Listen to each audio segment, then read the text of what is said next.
రాజ్ తరుణ్, లావణ్య ఈ ఎపిసోడ్ గత కొన్ని నెలలుగా ఎలా సాగుతుందో మనం చూస్తున్నాం. సీరియల్స్ ఏ విధంగా సాగుతున్నాయి, అవి ఎప్పుడు ఆగిపోతాయో మనం చెప్పగలుగుతున్నాం. కానీ పర్టికులర్గా వీళ్ళ ఇన్సిడెంట్ మాత్రం ఎప్పుడు దీనికి కన్క్లూజన్ వస్తుంది, ఎప్పుడు దీనికి ఒక ఎండ్ కార్డ్ పడుతుంది అని అయితే క్లియర్గా చెప్పలేకపోతున్నాం.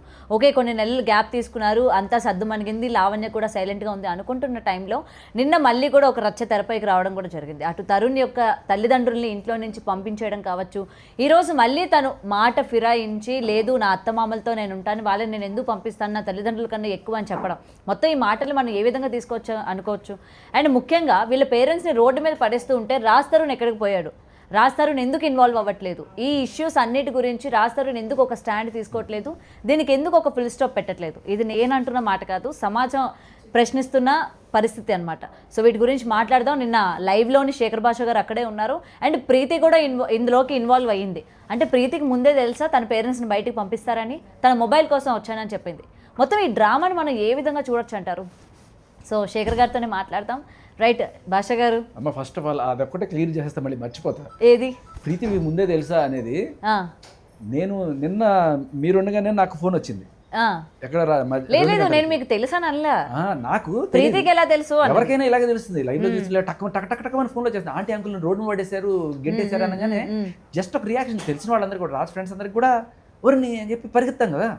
జస్ట్ నేను ఎట్లా రష్ అయ్యానో అందరూ అలాగే రష్ అయ్యారు. వచ్చేటప్పటికి పాపం వాళ్ళు రోడ్డు మీద ఉన్నారు. లేకపోతే తెలుసుంటే మేము ముందుగానే వెళ్ళి అక్కడ కూర్చునే వాళ్ళం కదా. సో అది ఓకే.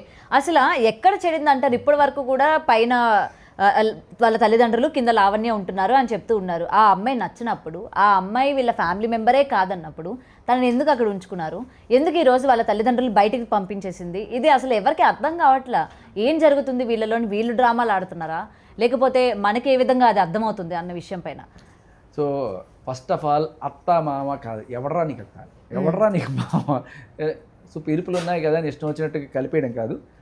సో వాళ్ళెవరూ ఒప్పుకోవట్లేదు నా కోడలు కాదు అని చెప్పి. అండ్ అలాగే ఏ రోజు కూడా ఆవిడ దగ్గర ఒక పత్రం కానీ ఇది కానీ రాజ్ తరుణ్ వైఫ్గా ఎక్కడా లేదు. ఊరికే బయటకు చెప్పుకుంటా ఉంటుంది, పెళ్లి చేసుకున్నాం అని చెప్పి చెప్పుకుంటుంది, విచ్ ఈస్ అబ్సల్యూట్ ఫాల్స్. ఎందుకు అంటే ఇప్పుడు ఇన్నాళ్ళు కూడా ఆవిడ నాకు పెళ్ళైంది రాజ్ తరుణ్ తోటి అని చెప్పుకుంటున్నమాట. గుడిలో తాళి కట్టాడు, అది చేశాడు, ఇది చేశాడని చెప్పి మీడియా అందరికీ చెప్తుంది కదా. మీడియాలో చెప్పే మాటలు వేరు, జడ్జి ముందు ప్రమాణం చేసి చెప్పే మాట వేరు. ఓకే, జడ్జి ముందు ప్రమాణం చేసి, అంటే ఇక్కడ మన ముందు పెద్ద డ్రామాలు చేస్తుంది. జడ్జి ముందుకు వెళ్ళి ప్రమాణం చేసి చెప్పినప్పుడు అది చాలా అథెంటిక్. అప్పుడు కనుక నువ్వు అబద్ధం చెప్పావు అంటే నేను శిక్షించవచ్చు జడ్జి. ఓకే, 164 స్టేట్మెంట్ అంటారు. ఇప్పుడు ఈ మస్తాన్ సాయి కేసులో ఏప్రిల్ 2023లో పెట్టిన కేసు ఎఫ్ఐఆర్ మనం పట్టుకొచ్చి చూపించాం. చూడండి, మస్తాన్ సాయి నేను ప్రేమించుకున్నాము, పెళ్లి చేసుకోమని నేను ఫోర్స్ చేస్తే మస్తాన్ సాయి నన్ను వదిలించుకోవడానికి, నన్ను తోడముట్టించడానికి పన్నాగం పన్ని నన్ను చేశాడని పెద్ద కంప్లైంట్ రాసింది ఆయన.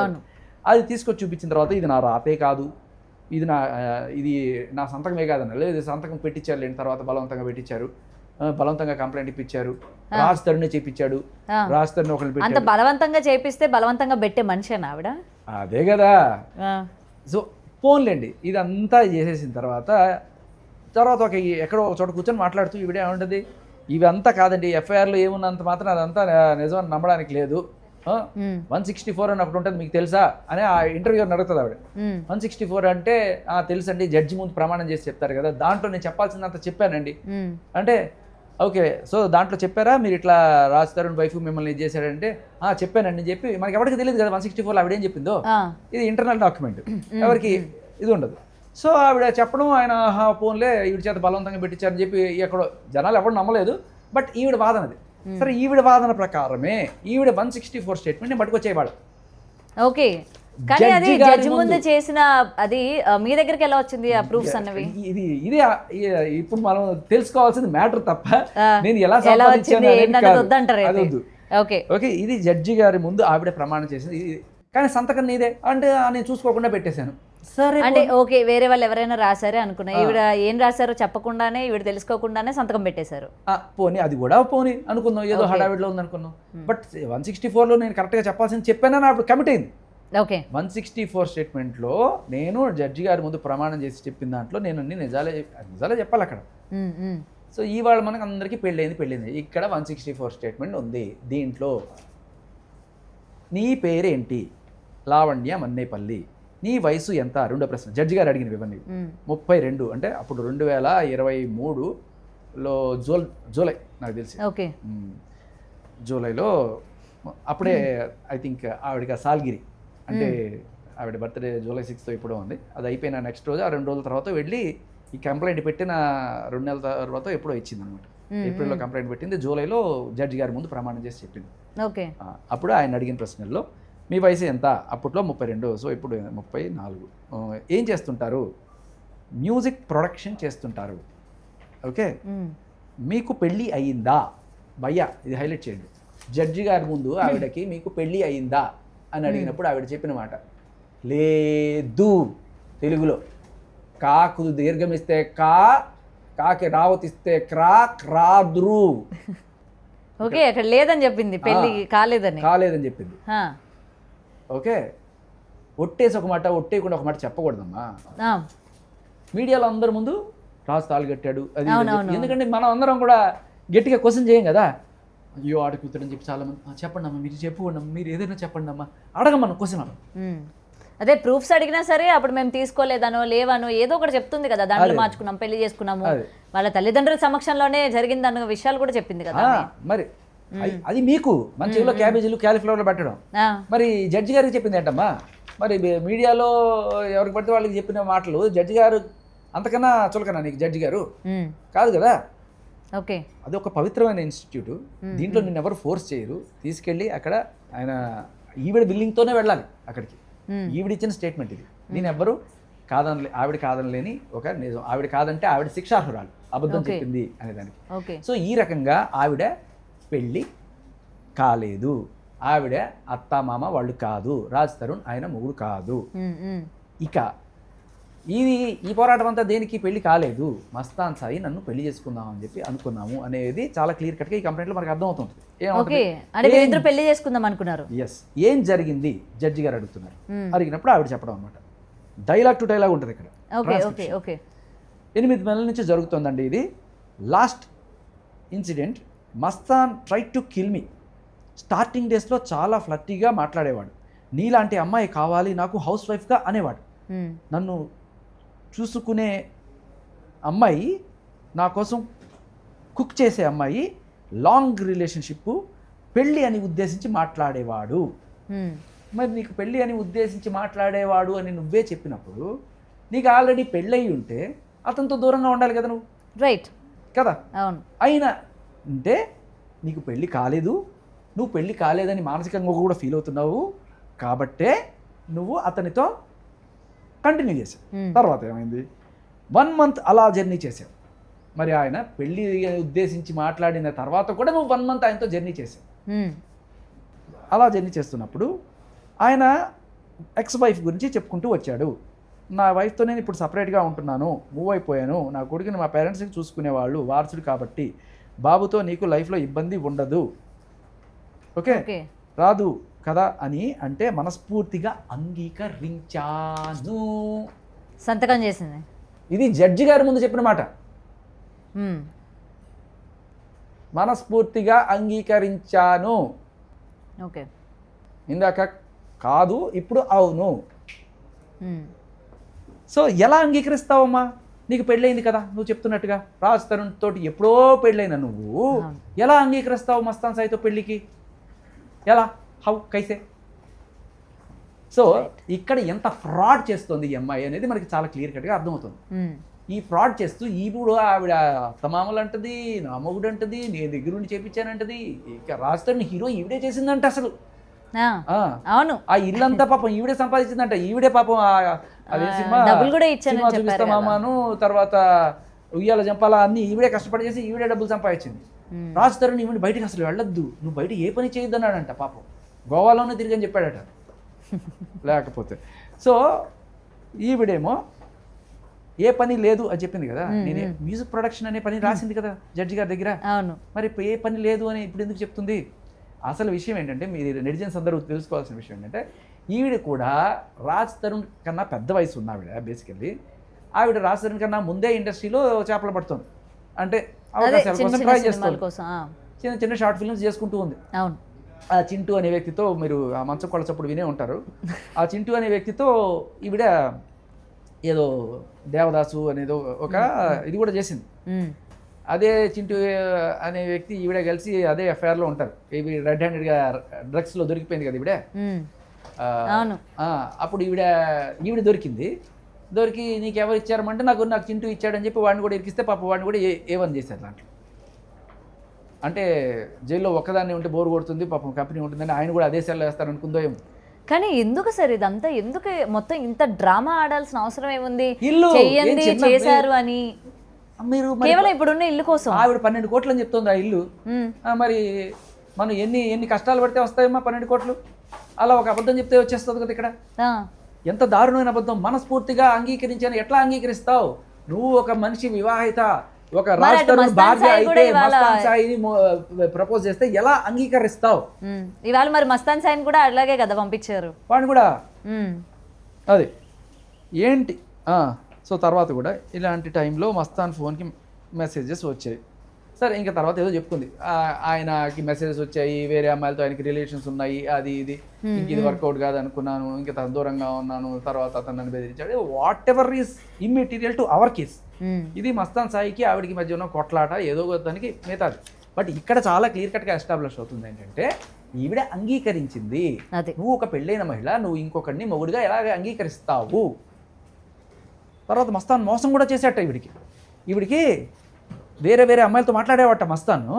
బాత్రూంలోకి వెళ్ళి ఈవిడ ఉండగా వేరే అమ్మాయిలతో మాట్లాడేవాడు అని చెప్పి రాసింది. చదువుతాను అది కూడా. ఇలా ఏవో ఫోన్లకి మెసేజెస్ రావడంతో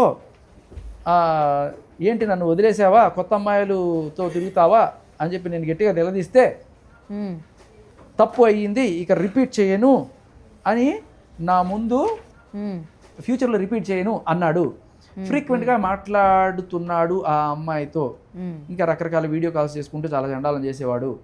ఆ అమ్మాయితో నాతో ఇంట్లో ఉంటూ 1 అవర్లో గొడవపడి వెళ్ళి బాత్రూంలో వీడియో కాల్స్ చేసేవాడు. ఇంత దారుణమైన మోసం చేశాడు కదా మస్తాన్ సాయి లావణ్యని కదా. చాలా దారుణమైన మోసం పాపం. ఈవిడ రాజ్ తరుణ్ భార్య, ఈవిడ మోసం చేయట్లేదు. ఈవిడ లెక్క ప్రకారం రాజ్ తరుణ్ భార్య అసలు నాకు పెళ్ళే కాలేదని చెప్పి మస్తాన్ సాయితో వెళ్ళి మస్తాన్ సాయితో చేస్తూ అరే నువ్వు మోసం చేస్తున్నావు అని చెప్పి అంటుంది. అంటే నీ లెక్క ప్రకారం నువ్వు పెళ్ళైన మహిళ, ఓకే, వేరే వాడితో వచ్చావు, వాడు నీకు మోసం చేస్తున్నాడు. ఇంత దారుణం కదా. న్యాయం జరగాలి అది. సో ఇది చాలా ఉందండి. బట్ బేసికల్ మనకు కావాల్సిన పాయింట్ అయితే వచ్చేసింది కదా. సో ఇప్పుడు ఆవిడ ఇల్లు కోసం అంతే కదా. కానీ వాళ్ళ ఇంట్లో ఎలా ఉండనిస్తున్నారండి లావణ్యని అంత పెద్ద ఇష్యూ అయినాక కూడా? ఏమా ఇటువంటి మనుషులు అంటే కబ్జాలు, లేకపోతే దొంగ కేసులు పెట్టి డబ్బులు గుంజడాలు, ఇటువంటి వాడి అలవాటు పడిన వాళ్ళు ఏమీ తెలియని ఎట్టా అంటే గట్టిగా కసితే బాబు అని చెప్పి భయపడే వాళ్ళు నేర్చుకుంటారు. రాజ్ తరుణ్ ఇవాళ దాకా ఎందుకు రాలేదు మీరు అడుగుతున్నారు కదా. ఫస్ట్ ఆఫ్ ఆల్ మనిషి భయస్తుడు. ఇవాళ మీడియా ముందుకు వచ్చి ఇంకొకటి ఏంటంటే కేసు ఉండగా మనిషి ఎదురుపడడం కూడా కరెక్ట్ కాదు. అతని మీద 493 కేసు పెట్టింది. ఇంకొకటి ఒకవేళ మీడియా పరంగా ముఖాముఖి ఆయన మాట్లాడుకోకపోయినా ఆయనకైనా నచ్చ చెప్పుకోనో లేకపోతే ఆయనకైనా ప్రూఫ్స్ అయినా సరే పర్సనల్ గా సోషల్ మీడియా ద్వారా రిలీజ్ చేయాలి కదా అని కూడా క్వశ్చన్ చేస్తూ ఉంటారు. మరి అదే ఆయన తరపున మీరందరూ రిలీజ్ చేస్తూ ఉంటారు కదా. సో అంటే ఒకప్పుడు అంటే నాకు నిజంగా రాస్తారని తెలియదు. ఆ గుంటూరు ఎఫ్ఐఆర్ నేను ఏదేదో చేసి పట్టుకొచ్చాం. సో ఇప్పుడు కూడా తనకి చేసుకునేంత టాలెంట్ ఎక్కడ ఉంది? బేసికలీ ఆయనకి ఏదో షూటింగ్లు చేసుకుంటాడు, కామ్గా ఇది చేస్తాడు. నిన్న ఫోన్ చేసినా కూడా 4-5 సార్లు ఫోన్ చేశారు. వాళ్ళ అమ్మ నాన్న రోడ్డు మీద పెట్టేశారు. కానీ ఇంట్లోకి రానివ్వను అని అంటూ నిన్నేమో ఇంట్లోకి రానివ్వలేదు, చాలా సేపు వరకు డోర్ కూడా ఓపెన్ చేయలేదు. ఈ రోజు తల్లిదండ్రులు అంటున్నారు. మనుషులు డ్రామాలు ఎలా ఉంటాయి చెప్తా. ఇప్పుడు మీకు చాలా రోజుల క్రితం ఒక కాల్ గుర్తుండే ఉంటుంది. రాజ్ తరుణ్ తిడుతూ ఉంటుంది, ఒక పక్క పచ్చి బూతులు తిడతా ఉంటుంది. తిట్టి తర్వాత ఈవిడే పోలీసులకు ఫోన్ చేస్తూ ఉంటుంది. సో నాకు ఇదే చెప్పి ఇల్లంతా ఈవిడ పగలు కొట్టేస్తూ ఉంటుంది. పగలు కొడుతుంది, రాత్రి కొడుతుంది. ఆవిడ ఓపెన్గా సార్ ఒకటి నిన్న దాడి చేశారు అనింది కదా, 12 మంది వచ్చి, అది నిజమేనా? అదే అంటున్నా. ఒక్క సీసీటీవీ ఫుటేజ్, ఎందుకంటే సీసీటీవీ ఫుటేజ్ చూపించాలంటే కెమెరాలు ఉండాలి కదా. ఇప్పుడు అడుగుతారు కదా ఎవరన్నా, ఏది నీ సీసీటీవీ ఫుటేజ్ చూపించంటే కెమెరాలు పగిలిపోయాయి సార్, వాళ్ళు కెమెరాలు కూడా పగలు కొట్టేశారు, సాక్ష్యం లేదు. బాగుంది కదా ఐడియా. చుట్టుపక్కల వాళ్ళు కూడా ఎవరు మాట్లాడట్లా. ఇప్పుడు అదే అంటున్నా, చుట్టుపక్కల ఇళ్లలో సీసీ కెమెరాలు ఉంటాయి, కారిడార్లో కెమెరాలు ఉంటాయి, ఇన్ని కెమెరాలు ఉంటాయి కదా, చూపించు, ఒక్క సాక్ష్యం చూపించు. ఒకటైతే కొంతమంది ఆయనతో వచ్చిన మాట వాస్తవం, 12 మంది 15 మంది కాదు, ఒక 3-4 వచ్చి ఉంటారు. ఓకే. సో అది కూడా ఎందుకు వచ్చున్నారు, ఆయన ఈవిడ భాగవతం తెలుసు కదా. ఇప్పుడు వీళ్ళకి ఏదైనా ప్రీతి అనే అమ్మాయికి బలవంతంగా డ్రగ్స్ వేసిస్తుంది, వీళ్ళకి ఏందని గ్యారంటీ? ఆమె నెత్తినూరు ముట్టుకుంటుంది కదా. నిన్న ఆవిడ చాలా రియాక్ట్ అవుతున్నారు, లేకపోతే వీళ్ళ మీద పెట్టో, లేకపోతే ఏదన్నా వీళ్ళు ఏదన్నా, ఇప్పుడు వీళ్ళు ఆయనేమో లేవలేని పరిస్థితిలో ఉన్నారు, ఇద్దరు ఆవిడేమో అంతా ముసలి వాళ్ళు పెద్దవాళ్ళు, ఈవిడ ఏమీ చేయలేరు, బట్ ఈవిడ ఏదైనా చేయొచ్చు వాళ్ళని. అందుకని కాస్త సెక్యూరిటీ అయితే కావాలి కదా వాళ్ళకి. మరి ఇక్కడ అదే అడుగుతున్నారు, అంత సెక్యూర్ లేనప్పుడు ఆ పేరెంట్స్తో పాటు ఆమెను ఎట్లా ఉంచుతున్నారు? రేపొద్దున వాళ్ళ పేరెంట్స్కి సెక్యూర్ లేదు, రేపొద్దున ఏది జరిగినా సరే ఎవరు బాధ్యులు అని చెప్పి కేర్ టేకర్స్ ఉన్నారు. అండ్ అక్కడ సరే ఎంతమంది కేర్ టేకర్స్ ఉన్నాయి, వాళ్ళు రోడ్డు మీదకి వచ్చినప్పుడు ఆపగలిగారా? ఏం జరిగినా ఎవరు బాధ్యులు అందరికీ తెలుసు. ఇప్పుడు వాళ్ళకి వాళ్ళ ఒంటి మీద ఈగ వాలినా ఏం జరిగినా దానికి లావణ్య బాధ్యురాలు అవుతుంది అని అందరికీ తెలుసు. సో ఆవిడ అంత రిస్క్ తీసుకోదు. ఇదివరకు అనుకో ఎవరికి తెలియదు కదా ఈ విషయం, పచ్చి బూతులు తిట్టేదట, ఎల్లు భాష, వాళ్ళ ఆవిడ అత్తామామలో చెప్పుకుంటుంది కదా. మరి నిన్న వాళ్ళ నాన్నగారు కూడా వీళ్ళదే తప్పు అన్నట్టు మాట్లాడుతున్నారు కదా, మీరు మాట్లాడారా ఆయన చాలా అంటే ఒక నాన్నగా ఒక కూతుర్ని ఏబుల్గా పెంచాలి. ఇవాళ రేపట్లో ఆడవాళ్ళకి ఏమాత్రం అవకాశాలు తక్కువ లేవు. మరి ఈవిడ సింగపూర్లోకి వెళ్ళి MBA చదివిన ఇంకా మ్యూజిక్ ప్రొడక్షన్ లేకపోతే ఏది చేసి కనీసం ఒక ఉద్యోగం చేయమని కూడా చెప్పలేడు వాళ్ళ నాన్న. లేదమ్మా, మనం సొంత కాళ్ళ మీద నిలబడకూడదు, ఇలాగే కబ్జాలు చేసి అతల వాళ్ళ మీద కేసులు పెడితే బోల్ డబ్బులు వస్తాయి, ఉద్యోగం చేస్తే నీకేమొస్తుంది, మహా అయితే నెలకి 20,000 30,000 40,000 ఏం చేసుకుంటాం మనం దీంతో. ఒక్క కబ్జా చేసామనుకో 12 కోట్లు వస్తున్నాయి కదా, అంతే కదా. ఇప్పుడు ఆయనకి ఇప్పుడు వీళ్ళ అమ్మ నాన్న లోపల రావడానికి లేదని అడ్డం పడింది, మరి ఆయనకి ఏం హక్కు ఉంది లోపల ఉండడానికి? వాళ్ళ నాన్న ఎలా ఉంటాడు, వాళ్ళ నాన్న వాళ్ళ తమ్ముడు వీళ్ళందరూ లోపల శుభ్రంగా, అంటే ఒక మనిషిని బయటికి గెంటేసి శుభ్రంగా ఆక్యుపై చేసుకొని, సరే నువ్వున్నావు పోనీ, నువ్వు ఏదో పెళ్ళామనే దీంట్లో ఉంటున్నా అని చెప్పి చెప్పుకున్నావు కదా, మరి ఏంటి బెటాలియన్? ఇప్పుడు తన పెళ్ళమే కాదని చెప్పి మీరు చూపించిన ప్రూఫ్స్ ఉన్నాయి, మరి ఇప్పుడు దీన్ని రాస్తారుని తీసుకొని పోరాడొచ్చు కదా. ఇంకా నా పెళ్ళం కాదని తనే ఒప్పుకుంది, సో తన ఇంట్లో నుంచి బయటికి వెళ్ళాలి అంటే కోర్టు కోర్టు కోర్టు కోర్టు అంటది. అసలు ఈ కేసు కోర్టు దాకా ఎక్కడ వెళ్ళింది? ఈవిడ పెట్టిన 493 కేసు ఏదైతే ఉందో రాస్తారని మీద కేవలం FIR మాత్రమే అయింది, కనీసం ఛార్జ్ షీట్ కూడా నోచుకుని కేసు ఇది. ఛార్జ్ షీట్ కూడా అవ్వాలి ఇప్పటిదాకా. ఒకవేళ ఛార్జ్ షీట్ అయినా కూడా కోర్టుకు పోతే ఏమిటయ్యా ఇది అని చెప్తారు. ఇంత క్లియర్గా కనబడుతున్నప్పుడు ఇవేం మీరు ఎంక్వైరీ చేయరా? సరే చెయ్యవు, ఎందుకంటే ఇది వేరే మీ పోలీస్ స్టేషన్ కాదు, వేరే పోలీస్ స్టేషన్లో ఉంది, లేకపోతే వేరే కోర్టులో ఉంది, ఇది ఆంధ్ర ఇది తెలంగాణ కాబట్టి మీకు తెలియదు అని కూడా సమర్థించుకోవచ్చు. కానీ అదే నార్సింగ్ PSలో ఇట్లాంటి కంప్లైంటే ఇదే మస్తాన్ సాయి మీద, మస్తాన్ సాయి నేను ప్రేమించుకున్నాము పెళ్లి చేసుకుందాము అనుకున్నాము కానీ ఇద్దరికి మధ్య మనస్పర్ధలు వచ్చాయి, అయినా కూడా వాడు నన్ను వేధిస్తున్నాడని 2024లో కంప్లైంట్ పెట్టింది. అలా కంప్లైంట్ పెట్టిన ఆవిడ రాస్తారు కూడా నెట్ట క్లైమ్ చేస్తుంది. ఇప్పుడు ఇంత జరుగుతున్న అన్నిటికీ ఒక సమాధానం ఇవ్వండి, వాళ్ళు మీ చేతిలోనే ఉంది. అద్భుతమైన సమాధానం ఇది. ఇప్పుడు అది కూడా కాదనలేని సమాధానం, ఎందుకంటే జడ్జి ముందు ప్రమాణం చేసి ఇది నా సంతకం కాదు ఇట్లాంటివన్నీ తప్పించుకుంది కదా, ఇప్పుడు ఇది ఎక్కడి నుంచి తప్పించుకుంటాం? మరి నెక్స్ట్ ఎలా ప్రొసీడ్ అవబోతున్నారు? ఇప్పుడు ఇంత పెద్ద ఆధారం మీ దగ్గర ఉంది కాబట్టి, ఎందుకంటే ఇది ఒకటి చూపిస్తే ఇది ఒకటి యాక్సెప్ట్ చేస్తే తన ఇంట్లో నుంచి బయటకు వచ్చేస్తుంది, వాళ్ళ పేరెంట్స్ సేఫ్ అవుతారు, రాస్తారుని పైన ఉన్న కేసులు కూడా ఎంతో కొంత తీసే ప్రయత్నం కూడా ఉంటుంది. మరి మీరు ఏ విధంగా ప్రొసీడ్ అవ్వాలనుకుంటున్నారు? నేనేమి వెళ్ళి కోర్టులు చుట్టూ, బట్ చేయాల్సిన వాళ్ళు చేయాలి. అదే వాళ్ళ ద్వారా, అంటే వాళ్ళకే అడుగుతున్నా పెట్టచ్చు. ఇప్పుడు బెట్టింగ్ యాప్స్ ఎక్కడో కనబడ్డాయి దారిలో, సార్ ఇది అందరూ తిరిగి, లేకపోతే ఒక చోట దరిద్రమైన వాల్ పోస్టర్ ఏదో ఉంది, ఇది పబ్లిక్ న్యూసెన్స్, ఇది వాళ్ళు ఎఫెక్ట్ అయ్యేది కాబట్టి డైరెక్ట్గా వాళ్ళే పెట్టాలి. కాకపోతే ఇక్కడ పబ్లిక్ అందరినీ కూడా బేవకూఫ్లు చేస్తూ అబద్ధాలు చెప్పుకుంటూ పెళ్ళయింది పెళ్ళయింది పెళ్ళయింది, వీళ్ళ అత్త మామ, ఇది నా ఇల్లు, ఇటువంటివన్నీ చెప్తుంటే ఇది.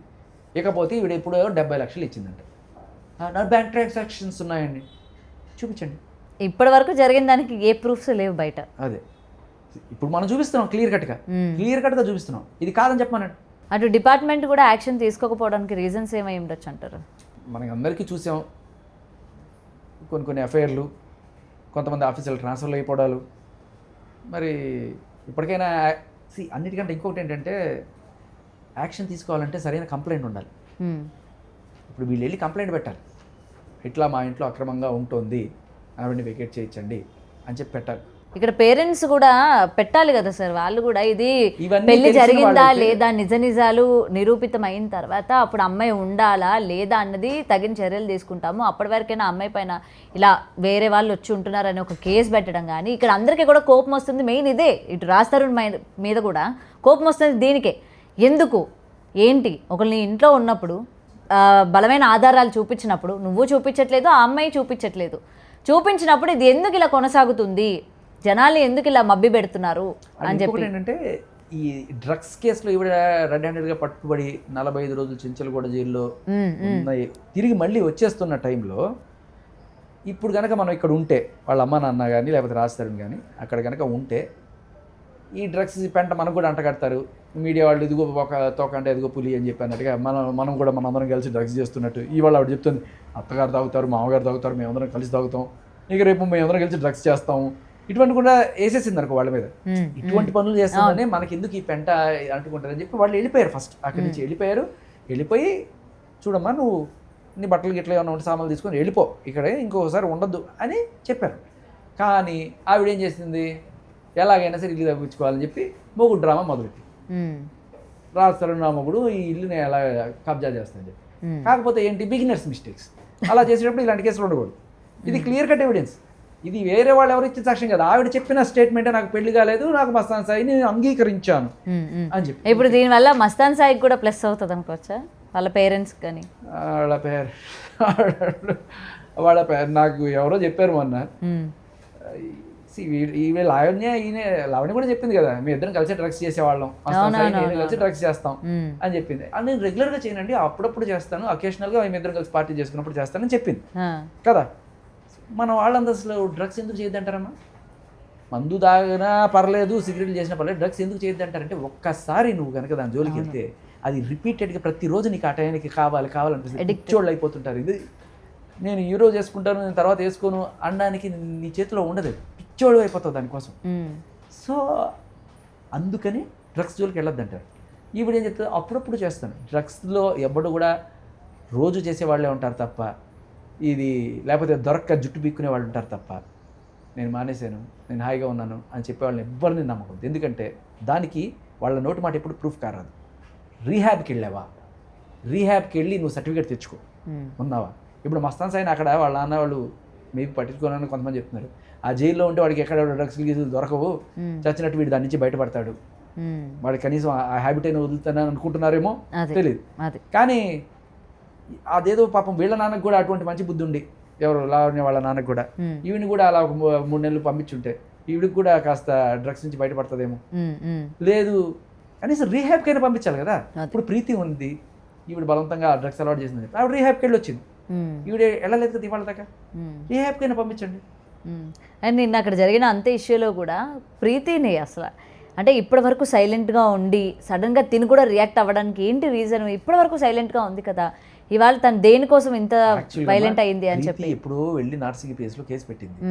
కేసు పెట్టినప్పుడు అప్పుడు మనకు తెలుసు అక్కడ ఆవిడ పైరువేలు ఎలా సాగుతున్నాయో, ఆ కేసు ఎఫ్ఐఆర్ కూడా నోచుకోలేదు. సో మాకు అప్పుడు అర్థం కాల ఏంటి విషయం అనేది. బట్ తర్వాత ఇప్పుడు ఇవి పోలీస్ లింకులు ఇవన్నీ కూడా బయటకు వచ్చిన తర్వాత సర్లే ఇంకా మనకి అక్కడ న్యాయం ఏం జరుగుతుందిలే అని చెప్పి అర్థమైపోయింది.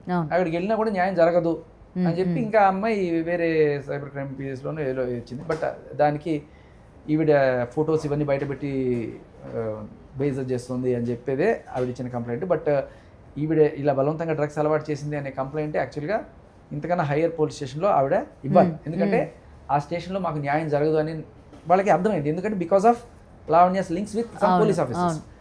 ఆ నేపథ్యంలో వీళ్ళ పైకి మూవ్ అయ్యి వెళ్ళి అడగాలి, డీసీపీనో లేకపోతే ఇంకా డిఐజీనో లేకపోతే ఇంకా కమిషనర్నో ఎవరినో ఒకళ్ళు వెళ్ళి కాంటాక్ట్ చేసి చేయాలి. ఇది ఈవిడ చేయాల్సిన పని. బట్ వీళ్ళలో ఏంటంటే కొంత బద్ధకం అనో లేకపోతే ఏదో ఒకటి చెప్పచ్చు.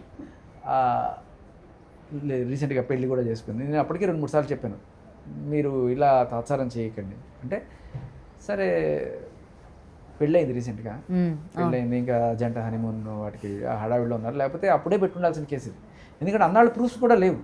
తర్వాత మస్తాన్ సాయి హార్డ్ డిస్క్ ఈ గోలంతా వచ్చిన తర్వాత ఆ మస్తాన్ సాయి కూడా మొత్తం హార్డ్ ప్రూఫ్లన్నీ కూడా అందరికి పంపించాడు. అందులో లావణ్య క్లియర్గా ఈ అమ్మాయి తో కలిసి డ్రగ్స్ అందరూ చూసారు. సో దాన్ని డ్రగ్స్ అనకూడదు, ఆవిడ భాషలో పళ్ళపొడి అనాలి. ఒకరికి ఎవరికో చెప్తుంది, నాకు అర్థం కాలే ఫస్ట్ కాల్ విన్నప్పుడు. 200 ఉంటే ఇవ్వే అంటాడు. అంటే 200 ఉంది, పళ్ళ పొడి కూడా ఉంది, నీకు అన్నీ ఇస్తే నాకు నిజం చెప్పు, ఒక నిజం చెప్పు, ఏదో ఒక నిజం చెప్పాలన్నమాట. నేను చెప్తే వాడిని బ్లాక్మెయిల్ చేసుకుంటూ బతికేయచ్చు. బేసికలీ ఏదో ఒక నిజం చెప్పు. 200 పళ్ళ పొడి, 200 కూడా అదేదైనా కోడ్ కూడా తెలియదు. వాడు 200 కోసం అడిగే టైప్ కూడా కాదు, వాడు ఏదో ఏదో కోడ్ ఉంటుంది. సో మ్యాక్స్ 200 డ్రగ్ ఏదో అలాంటిది ఏదైనా ఉండొచ్చు, మనకు తెలియదు, మనకు కూడా ఐడియా లేదు. బట్ బేసికలీ పళ్ళపొడి అంటే నాకు అదే తర్వాత ఎవడో చెప్పాడు. అదే ఈ రోజుల్లో పళ్ళపొడి ఎవడరా వాడేది అని చెప్పి అనుకున్నాను. ఈవిడ డ్రగ్స్ చేస్తుంది, ప్రీతికి ఇచ్చింది. ఆ ప్రీతి వెళ్ళి కనుక కేసు పెడితే గట్టిగా స్ట్రాంగ్గా ఉంటుంది. కానీ ఆ ప్రీతి పెళ్లి చేసుకొని ఆ హడావిడిలో ఉండడం వల్ల లేదు. బట్ అంత దీంట్లో కూడా మేమందరం కూడా టక్కుమని రాజస్థాన్ పేరెంట్స్కి ఇలా జరిగిందని తెలియగానే ఎలా రష్ అయ్యామో వాళ్ళు కూడా అలాగే వచ్చారు. వచ్చినప్పుడు ఆ అమ్మాయిని చూస్తేనే కోపం వస్తుంది. ఎందుకంటే తన జీవితాన్ని అంత నాశనం చేసింది అమ్మాయి. డ్రగ్స్ ఇచ్చి ఇటువంటి వీడియోలు తీసి ఇవన్నీ చేసి బయట పెట్టి ఆవిడని చాలా నాశనం చేసింది. ఆ అమ్మాయి పాత ఎఫ్ఐఆర్లు ఏవో ఉంటే అవన్నీ తీసుకొచ్చి ఇప్పుడు మీడియా ముందు పెట్టి, అంటే అమ్మాయి బయటికి రాకూడదు అంటే ఏం చేయాలి? అమ్మాయి పాత ఎఫ్ఐఆర్ ఒకటి తీసుకొచ్చి ఇదిగో మీడియాలో ఇదేయండి అమ్మాయి రాకుండా పోతుంది, ఇగో వాళ్ళ అమ్మకి సంబంధించింది ఇదేంటి, ఏ కనెక్షన్ లేకుండా వాళ్ళ పేర్లు తీసుకొస్తుంది అన్నమాట. వాడెవడు, వీడెవడు, అక్షయ్ ఎవడు, భక్షయ్ ఎవడు, శ్రీను ఎవడు, డైవర్ట్ చేయడం కాదు, అమ్మని బెదిరించడానికి. అంటే నీ జీవితంలో తప్పులు ఏవైతే ఉంటాయో అవన్నీ నువ్వు చూపిస్తే నువ్వు సైలెంట్ అయిపోతావు. ఇదే బేసికలీ ఆవిడ modus of operandi. Okay. And finally Lavanya ఒకటే చెప్తోంది, ఇదంతా జరిగింది కూడా ఏదో పెద్ద లోక కళ్యాణం కోసం అన్నట్టు, ఇదంతా జరిగింది రాజ్ నా దగ్గరికి వస్తాడు అన్నదానికే నేను అనుకుంటాను అని చెప్తోంది. ఏమంటారు దీనికి? మరి కన్క్లూజన్ వస్తాడా రాజ్ మరి లావణ్య కోసం? Nation wants no. ఇది ఏప్రిల్ 1 కూడా కాదే, ఏప్రిల్ 1 దాటితే చాలు లేదు కదా. ఫూల్ చేద్దాం అనుకున్నారా? ఆవిడ అలా నమ్ముతూ మనల్ని ఫూల్ చేద్దాం అనుకుంటుందేమో. బట్ ఏప్రిల్ 1కిను ఈవిడ జీవితానికి చాలా దగ్గర సంబంధం ఉంది. ఏంటి? ఈ కేసు మస్తాన్ సాయి మీద పెట్టిన కేసు ఏదైతే ఉందో అది ఏప్రిల్ 1 విడుదల. నేడే చూడండి. ఇంకా పాప మస్తాన్ మాత్రం విడుదల కాలేదు, కానీ వీళ్ళకి ఈవిడ మస్తాన్ సాయి మీద పెట్టిన కేసు ఏదైతే ఉందో అది విడుదలైంది ఏప్రిల్ 1. ఈవిడ తర్వాత బర్త్డే గిఫ్ట్గా పాపం జడ్జి గారికి ఇది ఇచ్చింది. Anyway thank you so much. And ఇంకా మీరు పోరాడుతూనే ఉన్నారు ఈ కేసులోని. ఎంతోమంది మీకు అనవసరం అని అంటున్నా సరే మీరు అవన్నీ పట్టించుకోకుండా. ఈ సందర్భంగా ఒక్క ఇనిషియేటివ్ నేను జస్ట్ ఇది ఏళ్ళు నిన్న వచ్చింది కాబట్టి ఇవాళ బయటకు వచ్చి చెప్పాను, కానీ లేకపోతే నాకు ఇది తీసుకొచ్చి ఆవిడ క్లెయిమ్ చేయకపోతే నేను చూపించాల్సిన అవసరం కూడా లేదు. ఆవిడ మా నాన్న ఆవిడ ఉంటే లేదు, ఆవిడ ఇప్పుడు మీడియా ముందుకు వచ్చి నేను మా అత్త మా మామ అంటే అవునా ఎందుకు కాదని చూపించాల్సిన పరిస్థితి. తప్ప నేను చాలా బిజీగా, ఎంత బిజీగా ఉన్నానంటే ఈ ఏప్రిల్ 19 ఢిల్లీకి వెళ్తున్నాను నేను. జంతర్ మంతర్లో మగవాళ్ళ కోసం, మగవాళ్ళ హక్కుల కోసం ఒక సత్యాగ్రహం చేస్తున్నారు. చచ్చిపోయిన అతుల్ సుభాష్ దేశమంతా ఉలిక్కిపడి చూసిన దాంతోపాటు రీసెంట్గా ఒక సైంటిస్ట్ చనిపోయాడు మన తెలంగాణలో. ఆయన భార్య విడాకులు కోరడం, తర్వాత దూరంగా పెట్టి వస్తే ఇంటికి కనీసం కూతుర్ని కూడా చూపించకుండా తరిమేసిన నేపథ్యంలో ఆయన మీద కేసు పెడితే ఆయన జీవితాన్ని వదిలేసి వెళ్తూ రాశాడు, ఒక నోట్ రాశాడు ఆయన. విడాకుల సమయంలో పిల్లలు బై డిఫాల్ట్ భార్య ఆస్తి కారాదు అని చెప్పి.